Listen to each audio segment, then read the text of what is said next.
Hoy conocerás la historia completa del libro de Job, como nunca antes la habías visto. Todo lo que aprenderás aquí está contenido en la Biblia en el libro de Job.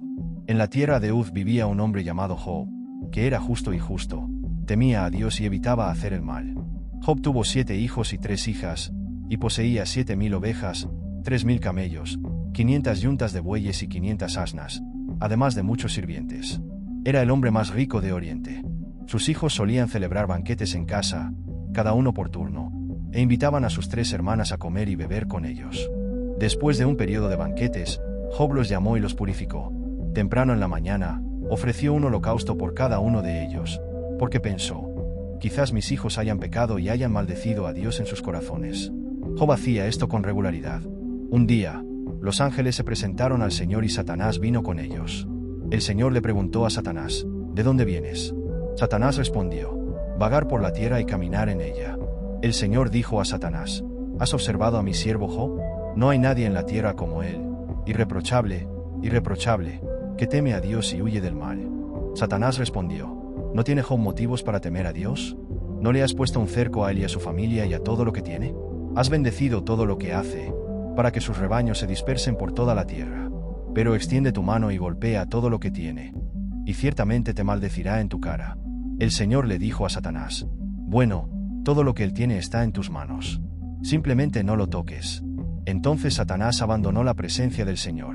Un día, estando los hijos y las hijas de Job en un banquete, comiendo y bebiendo vino en casa de su hermano mayor, vino un mensajero a Job y le dijo: los bueyes estaban arando y las asnas pastando cerca, cuando los sabeos los atacaron y se llevaron ellos lejos.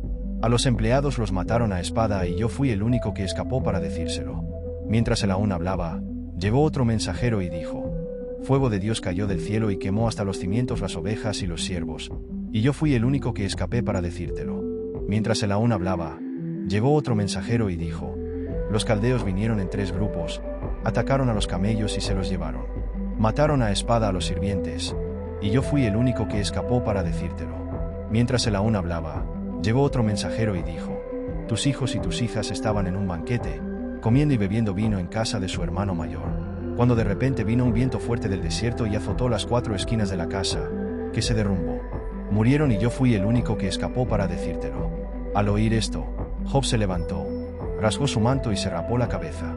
Entonces se postró rostro en tierra en adoración, y dijo: desnudo salí del vientre de mi madre, y desnudo partiré. El Señor dio, el Señor tomó. Alabado sea el nombre del Señor. En todo esto, Job no pecó ni culpó a Dios por nada. En otra ocasión, los ángeles vinieron a presentarse al Señor, y Satanás también estaba entre ellos. El Señor le preguntó a Satanás: ¿de dónde vienes? Satanás respondió: he estado caminando por la tierra. Entonces el Señor dijo a Satanás: ¿te has fijado en mi siervo Job? No hay nadie como él en la tierra, irreprochable, irreprochable, que teme a Dios y aparta el mal. Él mantiene su integridad a pesar de que me incitas contra él para destruirlo sin razón. Satanás respondió: piel por piel. Un hombre dará todo lo que tiene por su propia vida. Extiende tu mano y golpea su carne y sus huesos, y ciertamente te maldecirá en tu cara. El Señor le dijo a Satanás: bueno, él está en tus manos. Solo perdónale la vida. Satanás abandonó la presencia del Señor y afligió a Job con llagas dolorosas desde las plantas de los pies hasta la coronilla. Entonces Job tomó un pedazo de vasija para rasparse mientras estaba sentado entre las cenizas. Su esposa le dijo: ¿aún mantienes tu integridad? Maldice a Dios y muere. Él respondió: hablas como un tonto. Aceptaremos el bien de Dios y no el mal. En todo esto, Job no pecó con los labios. Cuando 3 de los amigos de Job, Elifaz, Bildad y Esofar, se enteraron de todas las calamidades que le habían sucedido, vinieron de sus regiones. Acordaron reunirse e ir juntos para mostrar solidaridad con Job y consolarlo. Cuando lo vieron de lejos, apenas lo reconocieron y comenzaron a llorar a gritos. Cada uno rasgó su manto y se echó tierra sobre la cabeza. Entonces los 3 se sentaron con él en tierra durante 7 días y 7 noches. Nadie dijo una palabra, porque vieron cuánto estaba sufriendo. Después de todo lo que le pasó, Job maldijo el día en que nació. Deseó que ese día fuera borrado de la memoria y envuelto en oscuridad sin luz alguna. Lamentó que la noche de su nacimiento estuviera incluida en el calendario, prefiriendo que fuera un día estéril y sin alegría. Job cuestionó por qué no murió al nacer, evitando así el sufrimiento que enfrentaba. Lamentó no haber sido enterrado muerto, donde podría descansar en paz. Habló de la tranquilidad de los muertos, donde tanto los poderosos como los sirvientes encuentran descanso y libertad. Job cuestionó por qué aquellos que sufren profundamente reciben vida, anhelando la muerte que no llega. Expresó su profunda desesperación, diciendo que lo que más temía había sucedido y que no tenía paz, solo inquietud. Después de esto, el amigo de Job llamado Elifaz le responde a Job, comenzando con una observación acerca de que Job había ayudado a muchos con sus palabras y acciones, fortaleciendo a los débiles y animando a los vacilantes. Sin embargo, ahora que Job está en problemas, se desanima y pierde la esperanza. Elifaz pregunta por qué la piedad y la conducta intachable de Job no le dan confianza y esperanza. Elifaz continúa diciendo que los inocentes no perecen y los justos no sufren destrucción. Afirma que aquellos que siembran el mal cosecharán destrucción por el soplo de Dios. Utiliza la metáfora de los leones para ilustrar que incluso los fuertes pueden ser quebrantados y dispersados. Elifaz informa una visión nocturna, en la que un espíritu pregunta si algún mortal puede ser más justo o puro que Dios. Sostiene que si Dios no confía ni siquiera en sus siervos celestiales y ve errores incluso en los ángeles, cuanto más en los frágiles humanos. Concluye que los humanos son fácilmente aplastados y mueren sin sabiduría. Luego, Elifaz aconseja a Job que clame a Dios, presentándole su causa, porque Dios realiza maravillas insondables y exalta a los humildes. Elifaz pinta un cuadro de prosperidad y seguridad para aquellos que confían en Dios, afirmando que Job podrá conquistar el mundo y que Dios es Señor y el Señor es Señor. Elifaz dice que Job tiene que contar con la seguridad de su familia y descendientes, finalizando con una exhortación para que Job escuche y aplique estas enseñanzas a su vida. Después de que Elifaz dice esto, Job responde expresando la profundidad de su angustia y desesperación, en respuesta a las palabras de sus amigos. Comienza lamentándose de que su aflicción es tan grande que no se puede comparar ni siquiera con la arena de los mares. Job siente que las flechas de Dios lo están alcanzando y que Dios lo está atormentando. Job deseaba que Dios le concediera su petición de poner fin a su vida para poder encontrar consuelo y no haber negado las palabras de Dios. Se pregunta qué esperanza puede tener si ya no tiene fuerzas y se siente sin futuro, comparando su fuerza con la de las piedras o el bronce y preguntándose si hay poder que pueda ayudarlo ahora. Critica a sus amigos, comparándolos con arroyos temporales que se secan en la estación seca, provocando una decepción similar a la que sienten los viajeros que buscan agua en vano. Siente que sus amigos no le han ofrecido ayuda y se llena de miedo al ver su situación. Job afirma que no les pidió nada a cambio y desafía a sus amigos a que le muestren dónde se equivocó. Siente que sus palabras son ignoradas y que intentan corregir lo que dice como si fueran meros vientos. Los acusa de ser injustos y los reta a reconsiderar su situación, afirmando que está en juego su integridad. Job continúa expresando su desesperanza con la vida, comparando el trabajo y los días de los hombres en la tierra con los de un asalariado que espera su pago. Describe su situación con imágenes de sufrimiento físico y emocional, su vida transcurriendo rápidamente sin esperanza. Pide a Dios que recuerde que su vida es pasajera y que nunca más verá la felicidad. Job siente que así como una nube desaparece, él desaparecerá sin retorno y nadie volverá a verlo.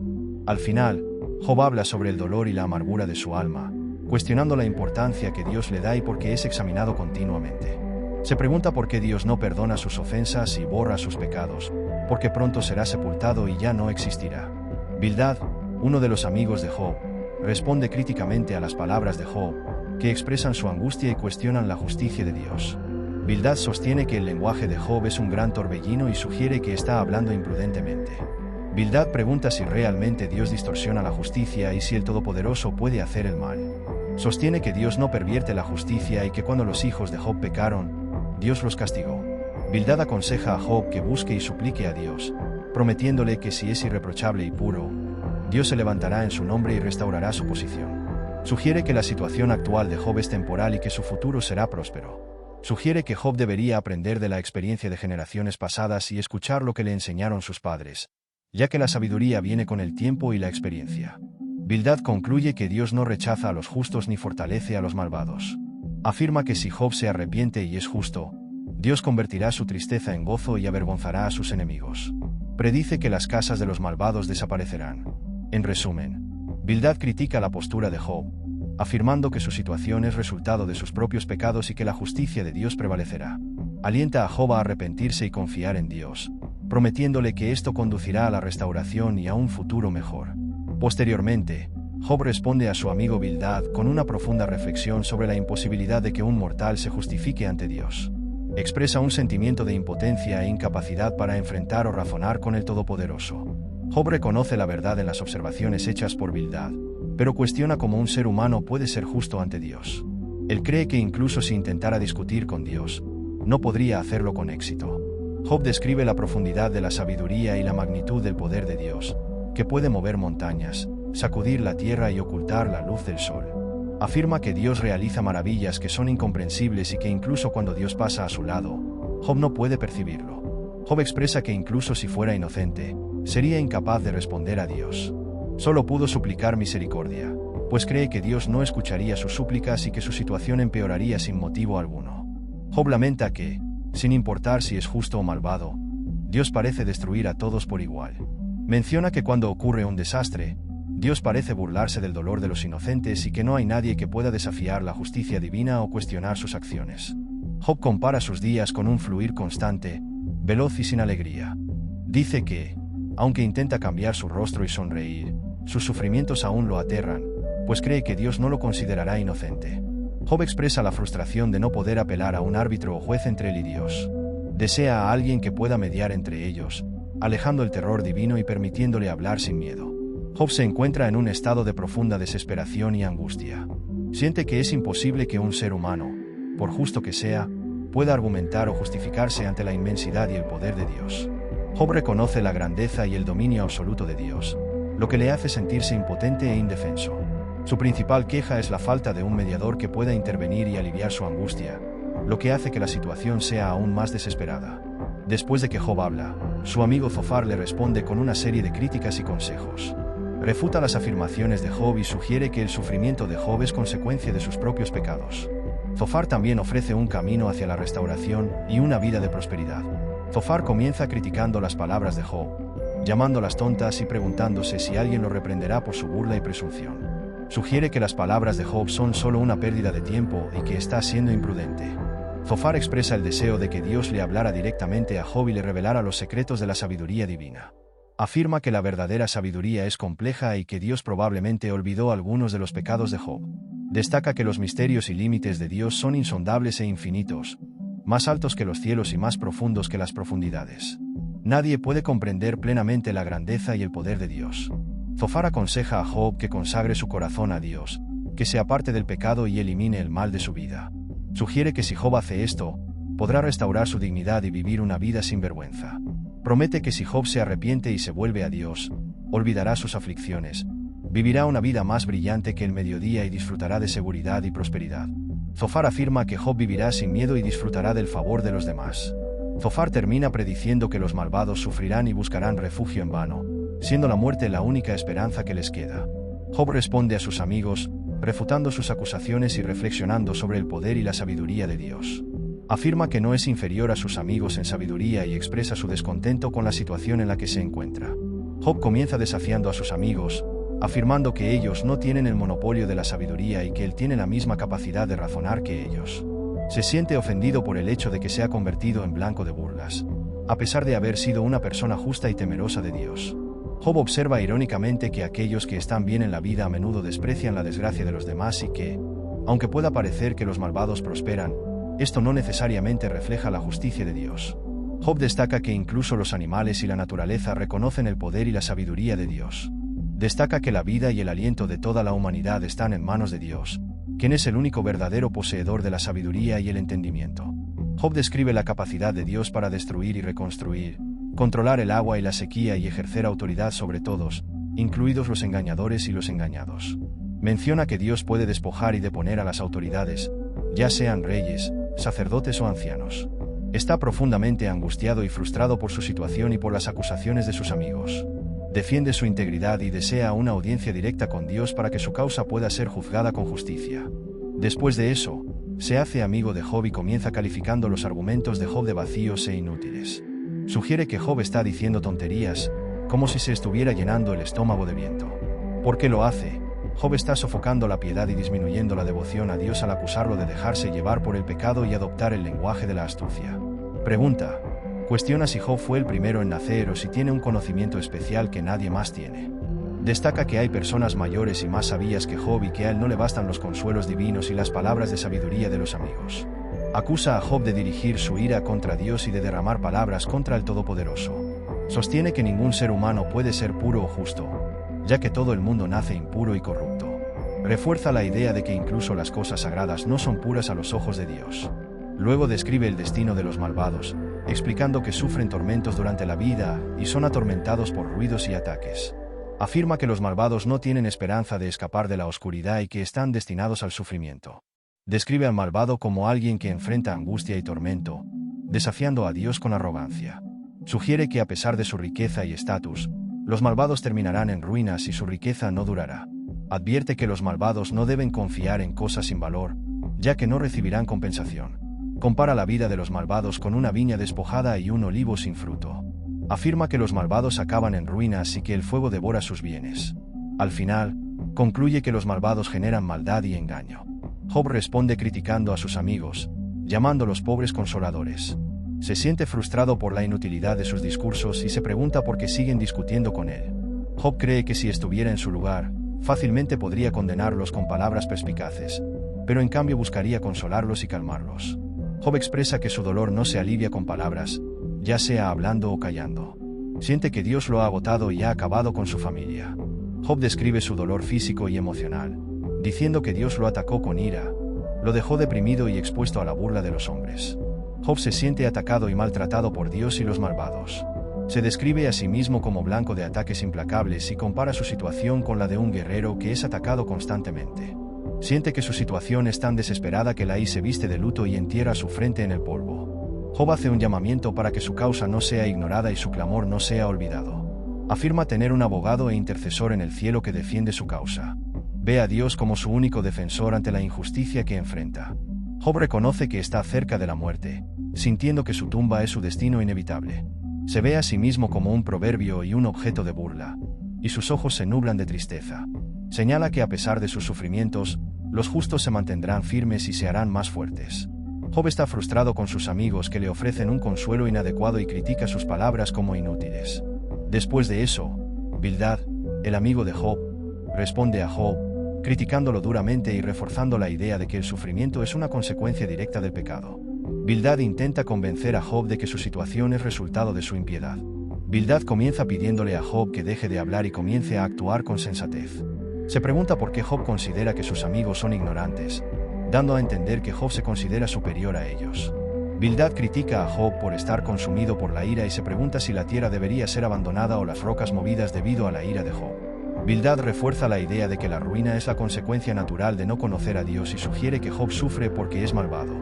Job responde a sus amigos, expresando su profunda angustia y frustración por sus acusaciones y falta de compasión. Job comienza lamentando la persistencia de sus amigos en atormentarlo con palabras, reprendiéndolo repetidamente sin mostrar vergüenza ni compasión. Job sostiene que si realmente se ha extraviado, es su error y no debería ser motivo de humillación por parte de los demás. Job acusa a sus amigos de enorgullecerse de él y de utilizar su situación humillante en su contra. Job atribuye su sufrimiento directamente a Dios, diciendo que fue Dios quien lo trató mal, bloqueó su camino, cubrió sus caminos de oscuridad, le quitó el honor y la esperanza y lo ve como un enemigo. Describe la ira de Dios y cómo se siente rodeado y atacado. Job lamenta el abandono de sus hermanos, amigos, parientes, invitados, sirvientes, esposa e incluso hijos. Se siente aislado y rechazado por todos los que conocía. Job describe su deteriorado estado físico, reducido a piel y huesos, y pide misericordia a sus amigos, afirmando que ya ha sido herido por la mano de Dios y no necesita más persecución. Job expresa el deseo de que sus palabras queden registradas para siempre. Hace una poderosa declaración de fe, afirmando que sabe que su Redentor vive y que al final verá a Dios con sus propios ojos, incluso después de que su cuerpo sea destruido. Job advierte a sus amigos que teman la espada, es decir, el juicio de Dios, sugiriendo que ellos también podrían enfrentar la ira divina por sus acciones contra él. Implica que deberían reflexionar sobre sus propias actitudes y reconocer que hay un juicio al que Job responde con un arrebato intenso, criticando a sus amigos por sus constantes reprimendas y falta de compasión. Zofar, uno de los amigos de Job, responde a las palabras de Job. Zofar comienza diciendo que sus pensamientos están agitados y que está profundamente preocupado, lo que lo impulsó a responder. Se siente deshonrado por la reprimenda de Job y siente que debe responder para defender su comprensión. Zofar responde a Job con un discurso firme, afirmando que la prosperidad de los malvados es temporal y que su destino es la destrucción. Describe la naturaleza efímera del gozo de los malvados y cómo sus acciones injustas los conducirán a la ruina. Zofar cree que la justicia divina inevitablemente los alcanzará, lo que resultará en desgracia, revelación de su culpa y destrucción completa. Concluye que esta es la herencia que Dios reserva para los malvados, reforzando la idea de que prevalecerá la justicia divina. Job responde a sus amigos y reflexiona sobre la aparente prosperidad de los malvados, confrontando sus ideas sobre la justicia divina. Cuestiona el consuelo que le ofrecen sus amigos y expresa su frustración y angustia. Job reflexiona sobre la aparente prosperidad de los malvados y cómo esto desafía la noción de justicia divina. Señala que los malvados a menudo viven vidas largas y prósperas, rechazan a Dios y, sin embargo, no enfrentan ninguna desgracia aparente. Job critica la idea de que el castigo de los malvados esté reservado para sus hijos y sostiene que los malvados deberían sufrir las consecuencias de sus propias acciones. También reflexiona sobre la inevitabilidad de la muerte para todos, independientemente de las circunstancias de su vida. Al final, Job expresa su frustración con sus amigos, calificando sus intentos de consolarlos de inútiles y falsos. Elifaz, uno de los amigos de Job, le responde con una acusación y un consejo.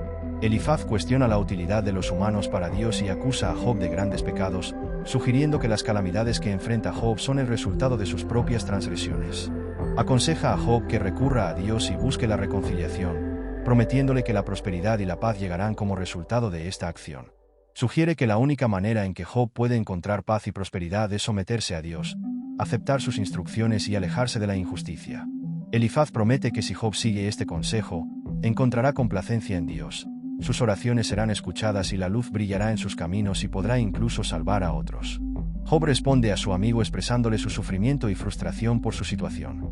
Quiere encontrar a Dios para presentar su caso y demostrar su inocencia.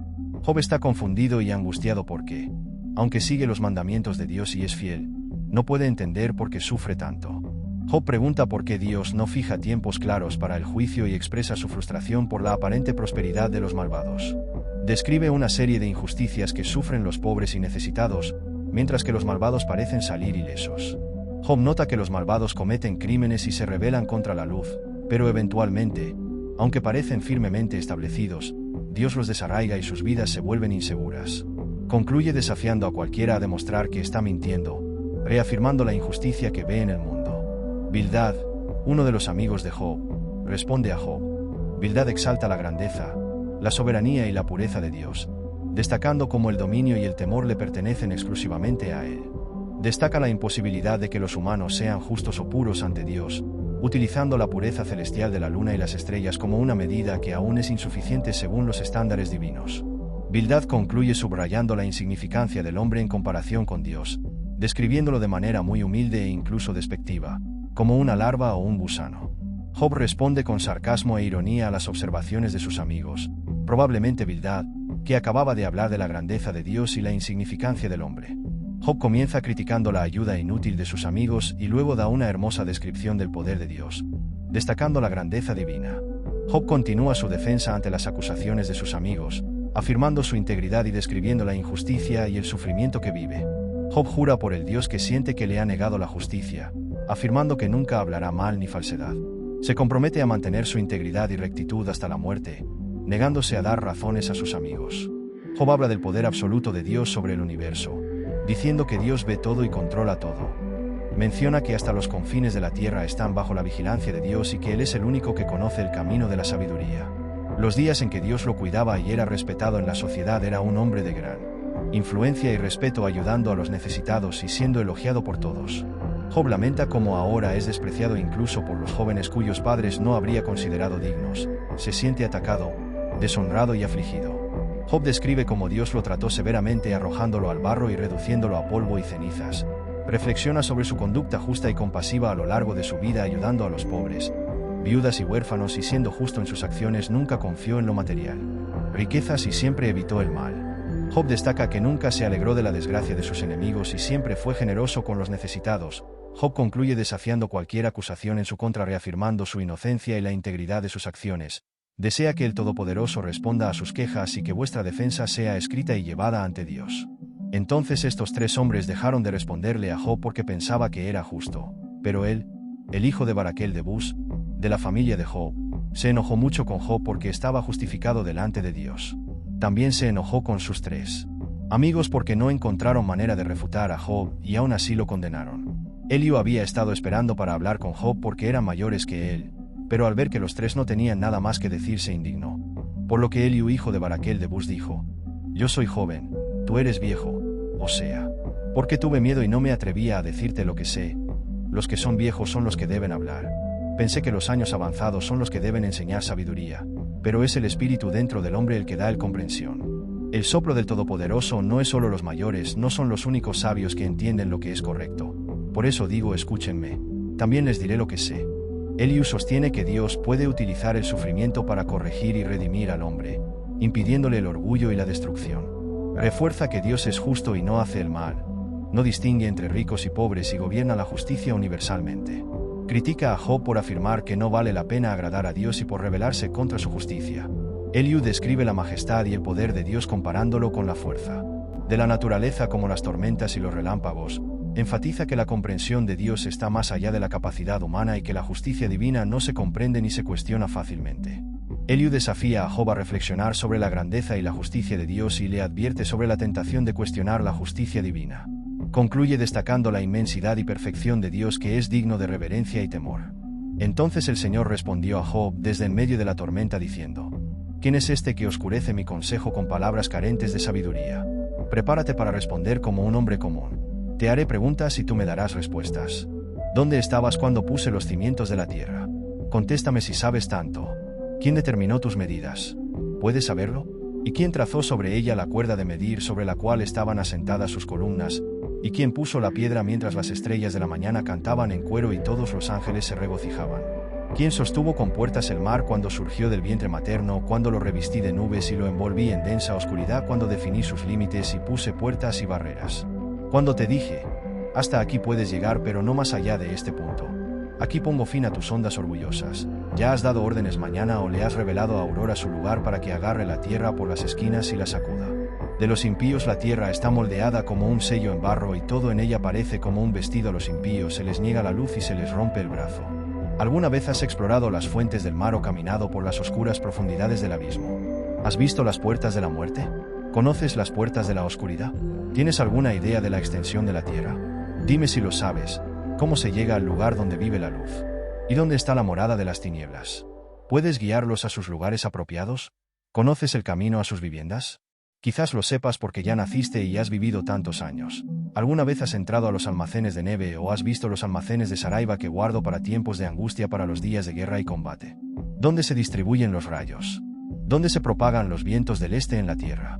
¿Quién abrió un canal para la lluvia torrencial y un camino para la tormenta atronadora, para hacer llover sobre la tierra deshabitada en el desierto, donde no hay quien sacie la sed de la tierra yerma y haga crecer la vegetación? ¿Tiene la lluvia un padre que es el padre de las gotas de rocío?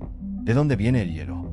¿Y quién da la luz helada que cae del cielo, cuando las aguas se vuelven duras como piedra y la superficie del abismo se congela? Puedes atar las hermosas Pléyades, puedes soltar los hilos de Orión, puedes hacer que aparezcan las constelaciones en el cielo. Momento adecuado o hacer que salgan la osa y sus cachorros. ¿Conoces las leyes de los cielos? ¿Puede determinar el dominio de Dios sobre la tierra? ¿Podrás elevar tu voz a las nubes y cubrirte de un diluvio? ¿Eres tú quien envía los relámpagos y ellos responden?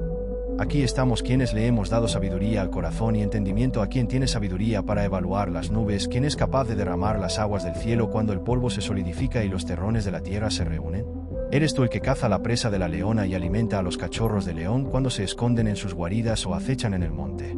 ¿Que proporciona alimento a los cuervos cuando sus crías claman a Dios y deambulan por falta de alimento? ¿Sabes cuándo dan a luz las cabras montesas? ¿Estás atento cuando la cierva tiene sus cachorros? ¿Cuentas los meses hasta que den a luz? ¿Sabes cuándo traen a sus bebés al mundo? Se inclinan, dan a luz y luego se liberan del dolor del parto. Sus crías crecen en el campo y se fortalecen, se van y nunca regresan. ¿Quién liberó al asno salvaje? ¿Quién deshizo sus ataduras? Le di al asno el desierto por hogar y los lechos secos de los lagos salados por hogar. Goza del tumulto de la ciudad y no escucha los gritos de los pastores. Vaga por las colinas en busca de pastos y busca lo verde.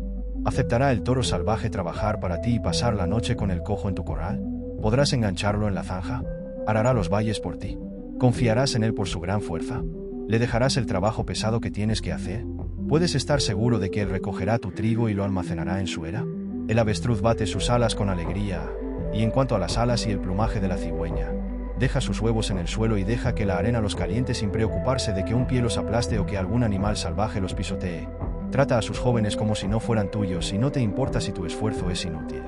Esto sucede porque Dios no le dio sabiduría ni discernimiento, aun cuando extiende sus alas para correr se ríe del caballo y del jinete. ¿Eres tú quien le da fuerza al caballo o adorna su cuello con tu ondeante melena?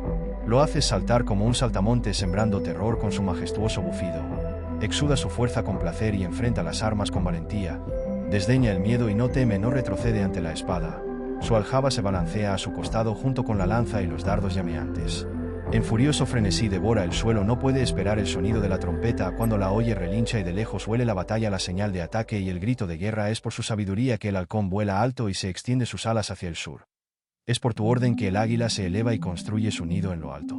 Un acantilado es su hogar donde pasa la noche, un acantilado rocoso es su refugio. De allí va en busca de comida desde lejos, sus ojos la encuentran, sus cachorros beben sangre y donde hay muertos ahí está ella. Seguiste hablando con Job. ¿Puede alguien que desafía al Todopoderoso corregirlo? Que el que lo acusa se acerque a responder a Dios. Entonces Job respondió al Señor: reconozco mi indignidad. ¿Cómo puedo responderte? Me tapé la boca con la mano. Hablé una vez, pero no tengo palabras. Hablé una segunda vez, pero no tengo nada más que decir. Entonces el Señor le habló a Job en medio de la tormenta. Prepárate como un hombre común. Te haré preguntas y tú debes responder. ¿Cuestionarás mi justicia? ¿Me vas a condenar para justificarte? ¿Es tu brazo comparable al de Dios? ¿Y tu voz puede rugir como la suya? Así que vístete de esplendor y gloria y vístete de majestad y honor. Deja que la ira fluya de ti. Mira a todos los soberbios y arrójate en vergüenza. Destruid a los impíos donde quiera que estén y entiérralos a todos juntos en el polvo. Cúbreles el rostro con la tierra del sepulcro. Solo entonces creeré que tu diestra puede salvarte. Mira el bimote que creé cuando te creé y que se alimenta de hierba como un buey. Qué fuerza posee en sus lomos, qué vigor en los músculos de su vientre. Su cola se balancea como el cedro. Los nervios de sus muslos están fuertemente entrelazados.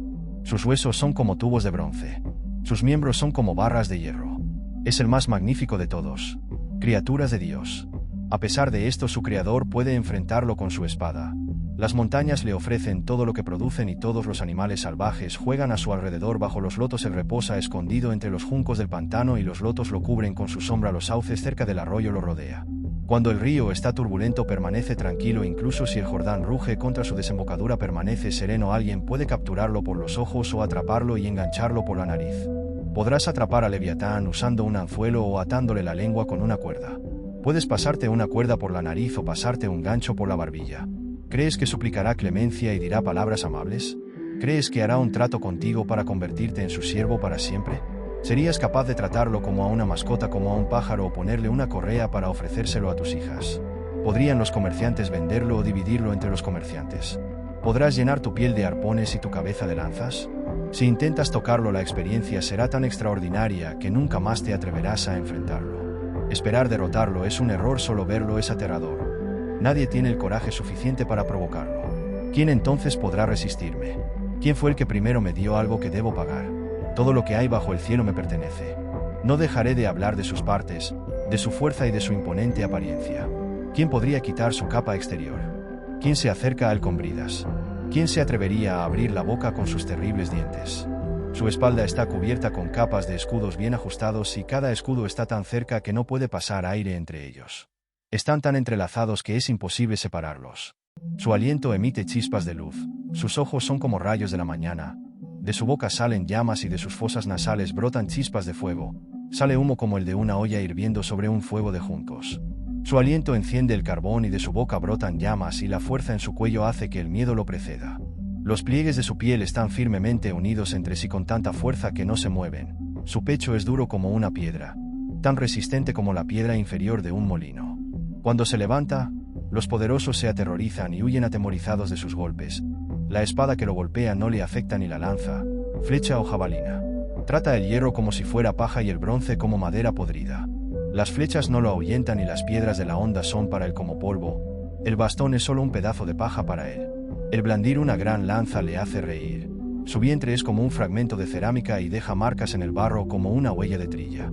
Él hace que las profundidades se revuelvan como un caldero hirviente y agita el mar como un recipiente de ungüento. Deja un rastro luminoso tras de sí como si fueran los cabellos blancos del abismo. Nada en la tierra se compara con él. Una criatura intrépida con desprecio observa que todo lo orgulloso es soberano sobre todo lo que se enaltece. Entonces Job respondió al Señor: sé que eres capaz de lograr cualquier cosa.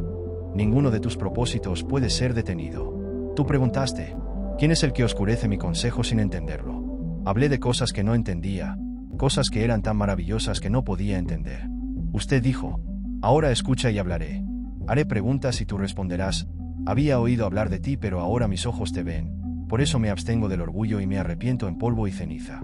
Después de que dijiste estas palabras, Job también habló a Elifaz Temán: estoy furioso contra ti y tus dos amigos porque no dijiste la verdad acerca de mí como lo hizo mi siervo Job. Ahora iré a mi siervo Job con 7 toros y 7 carneros y ofreced sacrificios por vosotros. Mi siervo Job orará por vosotros y yo aceptaré su oración, y no os castigaré como merecéis por la necedad que habéis cometido. No dijiste la verdad acerca de mí como lo hizo mi siervo Job. Entonces Elifaz de Temán, Bildad de Súa y Zofar de Naamat siguieron las instrucciones del Señor y el Señor aceptó la oración de Job. Después de que Job intercedió por sus amigos, el Señor restauró su prosperidad y le dio el doble de lo que tenía antes. Todos sus hermanos y hermanas y los que lo conocieron antes vinieron a visitarlo a su casa. Lo consolaron y consolaron en todas las dificultades que el Señor le había impuesto y cada uno le dio una moneda de plata y un anillo de oro. El Señor bendijo la parte final de la vida de Job más que el principio. Poseía 14,000 ovejas, 6,000 camellos, 1,000 yuntas de bueyes y 1,000 asnos. Además, tuvo 7 hijos más y 3 hijas. No había mujeres tan hermosas en toda esa región como las hijas de Job y su padre les concedió herencia junto con sus hermanos. Después de eso Job vivió otros 140 años siendo testigo de sus hijos y de los hijos de sus hijos hasta la 4ª generación. Luego murió en edad avanzada y plena. Y así concluimos la inspiradora historia de Job. Esta narración es un poderoso recordatorio de cómo Dios puede transformar situaciones difíciles en increíbles bendiciones. Quien enfrentó grandes pruebas y sufrimientos, experimentó abundante restauración cuando permaneció fiel y confió en el Señor. Esto nos muestra que incluso en la mayor adversidad, Dios siempre es bueno y está con nosotros trabajando para nuestro bien. Si te gustó este video y quieres ver más contenido que fortalezca tu fe y traiga esperanza, no olvides darle me gusta, suscribirte al canal y activar la campanita para recibir notificaciones de nuevos vídeos. Tu apoyo es muy importante para nosotros. También deja un comentario abajo compartiendo tus reflexiones o experiencias sobre cómo Dios ha obrado en tu vida. Nos encantaría saber de ti. Si aún no conoces la profundidad del amor y la gracia de Dios, te invitamos a abrirle tu corazón. La Biblia nos enseña que Dios envió a su Hijo Jesucristo para ofrecernos nueva vida y salvación.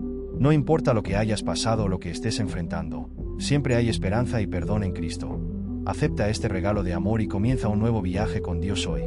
Él está listo para transformar tu vida tal como lo hizo con Job.